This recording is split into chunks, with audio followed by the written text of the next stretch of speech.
अस्सलाम वालेकुम स्टूडेंट्स, आज के इस वीडियो में इस लेक्चर में हम लास्ट टॉपिक को ही कंटिन्यू करेंगे जो हम इलेक्ट्रोपॉजिटिव करैक्टर पढ़ चुके थे। हमने सिर्फ वहाँ पे इंट्रोडक्शन, डेफिनेशन और 2 एग्जांपल्स देख लेते हैं, लेकिन आज हम इलेक्ट्रोपॉजिटिविटी के ट्रेंड्स को डिस्कस करेंगे कि इलेक्ट्रोपॉजिटिविटी का पीरियोडिक टेबल में क्या ट्रेंड होते हैं। किसी भी प्रॉपर्टीज के ट्रेंड को जब हम डिस्कस करते हैं पीरियोडिक टेबल में, तो पीरियोडिक टेबल में हम 2 जगह पे उस ट्रेंड को डिस्कस करते हैं। यानी हम उस ट्रेंड को, उस प्रॉपर्टी को एक ग्रुप में देखते हैं कि ग्रुप में उसका क्या ट्रेंड है, ये प्रॉपर्टी डिक्रीज होती है या इंक्रीज होती है, और हम इसी प्रॉपर्टी को पीरियड में भी देखते हैं। ग्रुप क्या होते हैं? ये पीरियोडिक टेबल में वर्टिकल कॉलम्स होती हैं। ठीक है, अगर हम पीरियोडिक टेबल्स को देख लेते हैं, ये पीरियोडिक टेबल इस तरह हमारे पास, ये जो वर्टिकल कॉलम्स होते हैं हम इसको ग्रुप्स कहते हैं, और जो हॉरिजॉन्टल रोज होती हैं हम उसको पीरियड्स कहते हैं पीरियोडिक टेबल में। ये हॉरिजॉन्टल रोज हम इसको पीरियड्स कहते हैं, और ये जो हमारे पास मौजूद है जो वर्टिकल कॉलम्स हैं उसको हम ग्रुप कहते हैं। अब इलेक्ट्रोपॉजिटिविटी का क्या ट्रेंड है ग्रुप में, और इलेक्ट्रोपॉजिटिविटी का क्या ट्रेंड है पीरियड में, क्या इफेक्ट पड़ जाता है इलेक्ट्रोपॉजिटिविटी पर। तो इलेक्ट्रोपॉजिटिविटी मेटल्स की एक प्रॉपर्टी है जो इलेक्ट्रॉन लॉस होने से ताल्लुक रखती है, कि जो जितनी आसानी से इलेक्ट्रॉन लॉस करेगा उसमें इलेक्ट्रोपॉजिटिव करैक्टर उतना ही ज्यादा होगा, और जो जितनी मुश्किल से इलेक्ट्रॉन लॉस करेगा उसमें इलेक्ट्रोपॉजिटिव करैक्टर उतना ही कम होगा। जब हम ग्रुप में डिस्कस करेंगे, टॉप टू बॉटम आते हैं किसी भी ग्रुप में, तो इलेक्ट्रोपॉजिटिविटी इंक्रीज हो जाती है, इलेक्ट्रोपॉजिटिव करैक्टर इंक्रीज होता है। क्यों इंक्रीज होता है? ग्रुप में electropositive character top to bottom increase हो जाता है। क्यों इंक्रीज हो जाता है? क्योंकि एटम का साइज इंक्रीज होता है, और एटम का साइज जितना इंक्रीज होता है न्यूक्लियस और वैलेंस शेल इलेक्ट्रॉन्स के बीच में फोर्स ऑफ अट्रैक्शन उतनी कम होती जाती है। और फोर्स ऑफ अट्रैक्शन जो कि न्यूक्लियस और वैलेंस शेल इलेक्ट्रॉन्स के बीच में है, मिसाल के तौर पर ये अगर हम देख लेते हैं, इस तरह जब साइज इंक्रीज होगा टॉप टू बॉटम आते हैं, एक एक शेल हमारे पास इंक्रीज होते हैं। तो वैलेंस शेल और न्यूक्लियस के बीच में फोर्स ऑफ अट्रैक्शन क्या होती जाती है? डिक्रीज होती जाती है। जितनी ये फोर्स कम होती जाएगी, ये अट्रैक्शन फोर्स कम होती जाएगी, यहां से इलेक्ट्रॉन निकालना आसान हो जाएगा, इलेक्ट्रॉन इजिली रिमूव कर सकते हैं। तो जब भी हम किसी ग्रुप में ऊपर से नीचे की तरफ आते हैं तो शेल इंक्रीज करता है, क्योंकि एलिमेंट का पीरियड चेंज होता जाता है।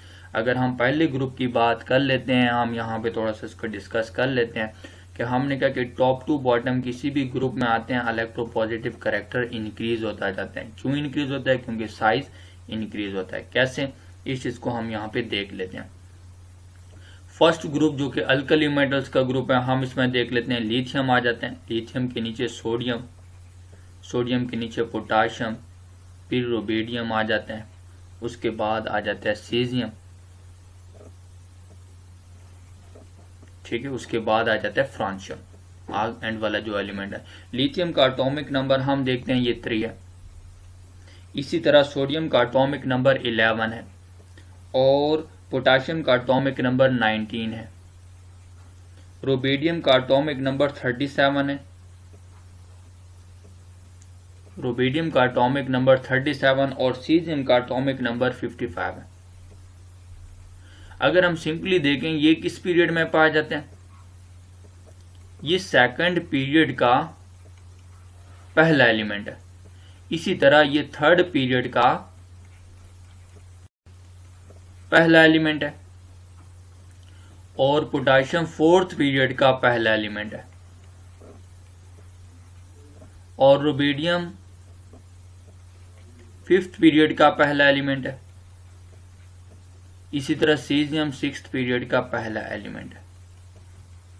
अब हम यहां पे देखते हैं जो जिस पीरियड में पाया जाता है उसके पास टोटल उतने ही इलेक्ट्रॉन्स होते हैं, टोटल उतने ही शेल होते हैं। ठीक है, जो जिस पीरियड में पाया जाएगा उसके पास टोटल उतने ही शेल होंगे। लिथियम के पास टोटल शेल 2 हैं, इसके पास 2 शेल हैं। सोडियम के पास टोटल शेल 3 हैं। इसी तरह पोटाशियम के पास टोटल शेल 4 हैं और रुबिडियम के पास टोटल 5 शेल हैं और सीजियम के पास टोटल 6 शेल हैं। हमने देखा कि टॉप टू बॉटम आते हैं तो शेल इंक्रीज कर रहा है। लिथियम के पास 2 हैं तो एक शेल इंक्रीज कर गया, सोडियम में 3 आ गए और पोटाशियम में 4, रुबिडियम में 5 और सीजियम में 6। टॉप टू बॉटम जैसे ही आते हैं तो शेल इंक्रीज कर रहे हैं, शेल इंक्रीज कर रहे हैं और शेल इंक्रीज करने की वजह से क्या होगा, साइज इंक्रीज होगा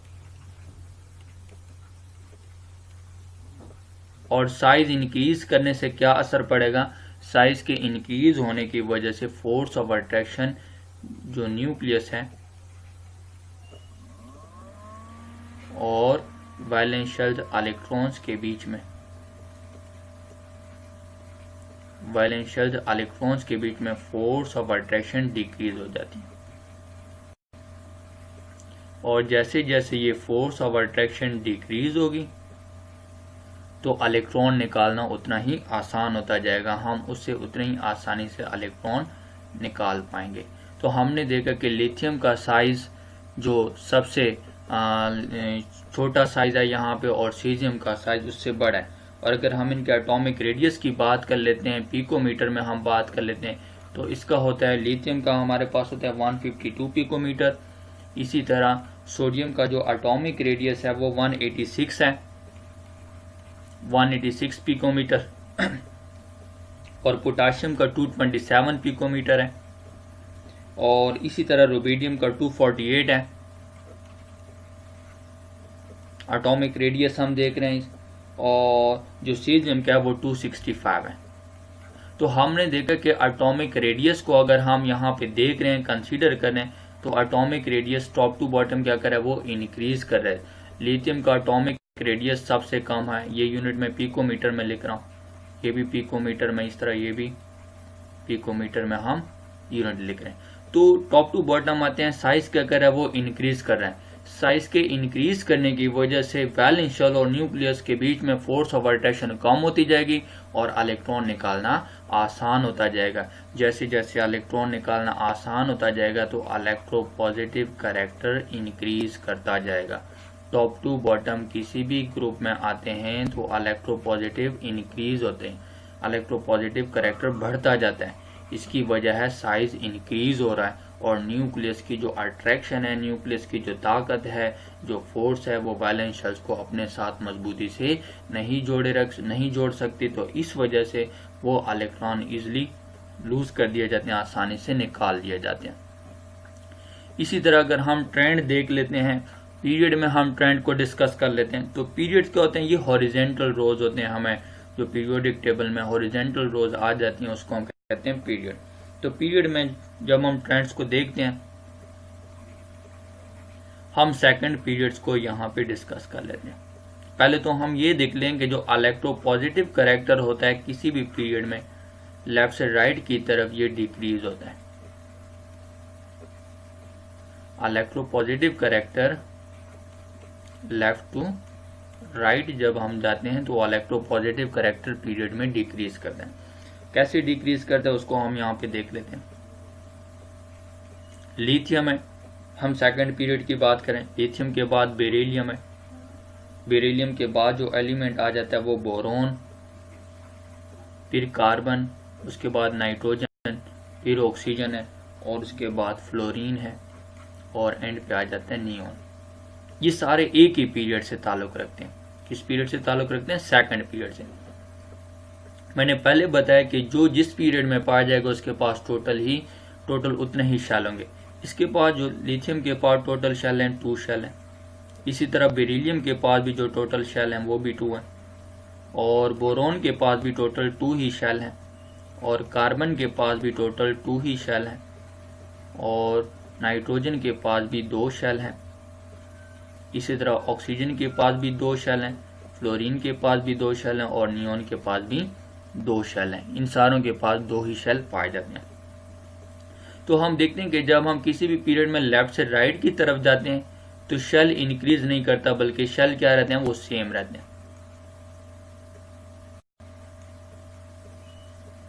शेल सेम है, लेकिन जैसे जैसे हम लेफ्ट से राइट की तरफ जाते हैं एटॉमिक नंबर बढ़ रहा है। लिथियम का 3 है, बेरिलियम का 4 है, बोरोन का 5 है, कार्बन का 6 एटॉमिक नंबर, नाइट्रोजन का 7, ऑक्सीजन का 8 और फ्लोरीन का 9 और नियोन का 10 एटॉमिक नंबर है। तो जैसे जैसे हम लेफ्ट से राइट की तरफ जाते हैं एटॉमिक नंबर इंक्रीज करें, एटॉमिक नंबर इंक्रीज करने की वजह से न्यूक्लियर चार्ज इंक्रीज कर रहे हैं। क्या इंक्रीज कर रहे हैं? न्यूक्लियर चार्ज इंक्रीज करेगा।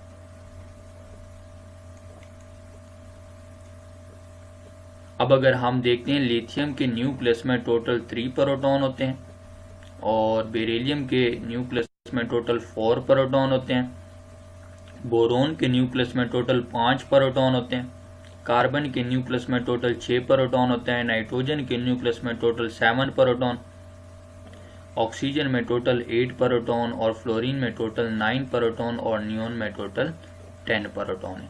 अब हम देख रहे हैं कि लेफ्ट से राइट की तरफ जाते हैं, न्यूक्लियर चार्ज इंक्रीज कर रहे हैं। ये न्यूक्लियर चार्ज लेफ्ट से राइट की तरफ क्या कर रहा है? वो इंक्रीज कर रहे हैं। तो न्यूक्लियर चार्ज बढ़ने की वजह से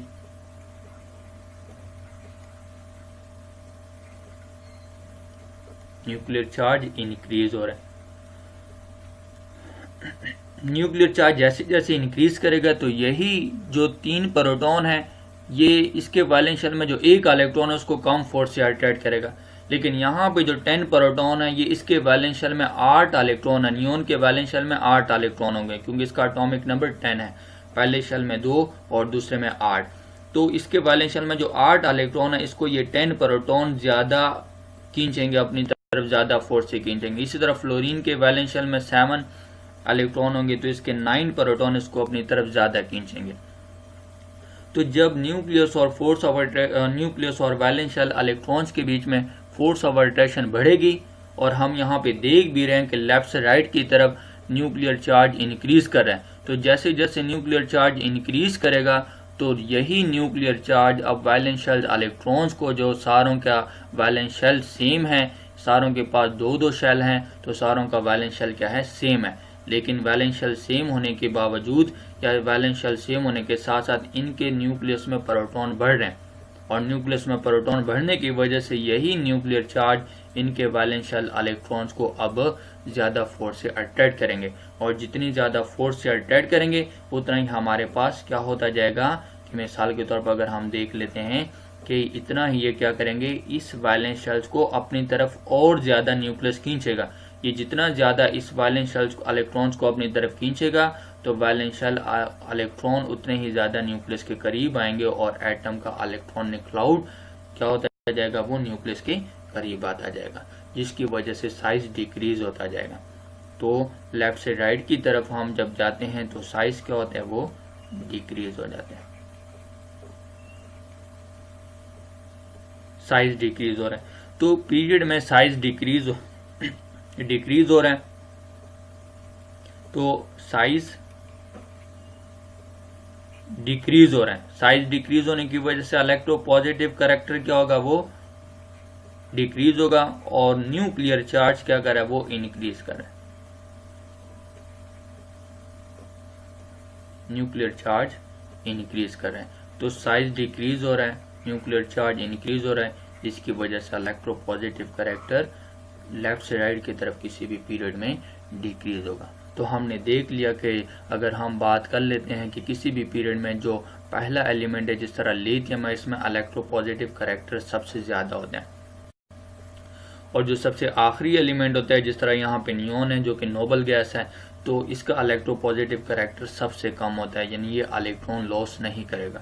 इसी तरह लिथियम आसानी से इलेक्ट्रॉन लॉस कर देता है। तो हर पीरियड का पहला एलिमेंट सबसे ज्यादा इलेक्ट्रोपॉजिटिव होता है और हर पीरियड का सबसे आखिरी एलिमेंट सबसे कम इलेक्ट्रोपॉजिटिव होता है, उसमें इलेक्ट्रोपॉजिटिव कैरेक्टर कम पाए जाते हैं।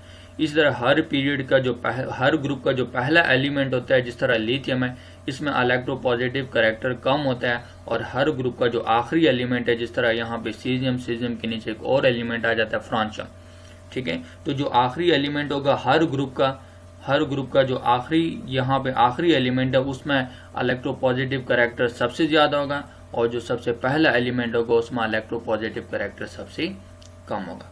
बाकी इंशाल्लाह हम जो अगला इसी से रिलेटेड टॉपिक है आयोनाइजेशन एनर्जी और इलेक्ट्रोपॉजिटिविटी का जो आपस में रिलेशनशिप है उसको हम नेक्स्ट वीडियो में डिस्कस करेंगे। अपना ख्याल रखिएगा। अल्लाह हाफ़िज़।